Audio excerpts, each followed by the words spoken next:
صباح الخير، وزي كل سنة لازم أعوداكم إن احنا نطلع مع بعض رحلة كده في الصيف خفيفة لذيذة جميلة قمر كده، وطالعين المرة دي مطروح.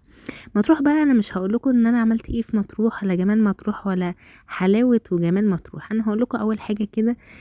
احنا نزلنا فين الأول؟ هلا مطروح طبعا. اللي أنا بعشق الشركة دي بصراحة، من ناحية إن هم صادقين معانا في كل حاجة. يعني ما شاء الله الاماكن بتاعتهم حلوه قوي. اليوم 3 عمارات هناك في مطروح، دي عماره منهم اسمها هلا البسفور.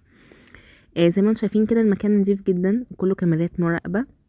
طبعا ما صورتش بقى الشقه لان ما عرفتش ان انا ادخل بصراحه. احنا هجمنا وسيبنا حاجتنا وهوبا يلا بينا عايزين ننزل. بس هم بصراحه زي الفيديوهات اللي هم يعني بيبعتوها قبل ما نسافر، بنروح نلاقي زيها واحسن كمان. والميزة بقى المكان، احنا هنا في قلب العوام. يعني انتوا خلاص انتوا خطوة بالظبط بتبقوا على البحر. وهنا في كافيه تبع تبع الشركة وكده، وتبع البسفور، اسمه كافيه البسفور. وهنا بقى ده الشارع الموازي للبحر، يعني هو خطوة بالظبط كده تاني نمرة من البحر على طول. اول حاجة بقى عملناها، ركبنا العربية بقى ويلا بينا على احلى شاطئ تروحوه اول يوم، لان طبعا انتوا بتبقوا جايين من السفر متأخرين، فعايزين حاجة قريبة. فطبعا بينا على شاطئ رمل. من الشواطئ اللي انا بحبها قوي وبحب قعدتها جدا، لان هي بتبقى برجولات كده، وتبقى فيها خصوصيه حلوه قوي قوي انكم تاخدوا برجوله لوحديكم، وما فيش بقى شماسي ولا الكلام ده، ولا شمس داخلالكم. العربيات بتبقى وراكم. الدنيا بتبقى رايقه قوي قوي. والبحر طبعا بيبقى هادي حلو للاطفال. حلو ان هو اول يوم كمان ما بتبقوا تعبانين من السفر، فمش عايزين حاجه بقى يعني تبقى فيها جهد او كده، ولا موج ولا الكلام ده.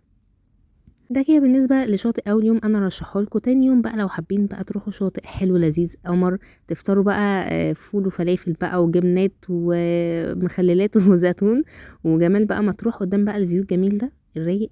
احلى شاطئ بصراحة انا بحبه قوي، وهو شاطئ الأبيض، بس مش اي أبيض وخلاص. احنا النهاردة كنا في شاطئ زمردة الأبيض. عايزة اقول لكم من احلى الشواطئ اللي في مطروح. طبعا انتوا شايفين المية عاملة ازاي. هناك بقى في كل حاجة، بنانا برضو في جيت سكي، والحاجات دي كلها موجودة وامان جدا.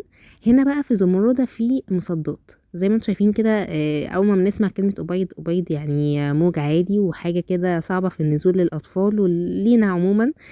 بس لا، هنا في مصدات حلوة قوي من اليمين والشمال، فبالتالي مفيش بقى موج عالي. والمية هناك حلوة ولذيذة قوي. انا ده اكتر يوم استمتعت فيه في البحر بصراحة. كلنا يعني من اول الاطفال والبيبيهات كمان بتنزل فيه عادي. تالت بقى يوم رحنا الغرام. بصراحة يعني احنا السنة اللي فاتت ما كناش رحنا الغرام، بس السنة دي رحنا الغرام. الغرام حلو، هو مش غالي. هي التيكت تقريبا كان ب75 للفرد. مشكلته حاجة واحدة بس، ان هو شماسي. زي ما انتم شايفين كده القعده بتاعته كلها شماسي، للاسف ما فيش برجولات. فطبعا نجيب الشمسيه يمين، الشمس جينا من الشمال، وهكذا بقى نفضل ايه طول اليوم كده. احنا حاطين تقريبا 5 شماسي زياده عشان نحاول ان احنا الشمس ما تجيش علينا واحنا قاعدين. الميه بتاعته يعني مش زي الغرام القديم يعني. زمان يعني قصدي زمان ما كانش كده. كان بصراحة أحسن. المية بتاعته زي رمل، يمكن دي أحسن شوية. بس من الشواطئ الحلوة برضو يعني إلى حد ما. بس بالنسبة للسعر والشاطئ، حاسة ان زمردة أحسن، وأنا ممكن أكرر تجربتي في زمردة أحسن بكتير من ان أنا أروح الغرام. هنا أنا نزلت الصبح في ربع يوم. جبت لهم طبعا الفطار بقى خلاص، يعني قلت لازم أنزل بقى وأشوف كده مطروح الصبح غير البحر.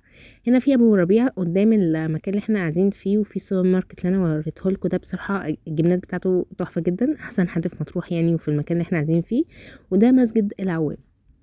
احنا بقى العربية وقلنا لازم ربع يوم ده يكون شاطئ مختلف مرحناش قبل كده، تجربة جديدة خالص بقى. هنطلع بقى على الكورنيش الجديد بتاع الأبيض، نروح شاطئ والله انا مش فاهمة يعني مش فاكرة بصراحة اسمه كريستال بيتش حاجة كده.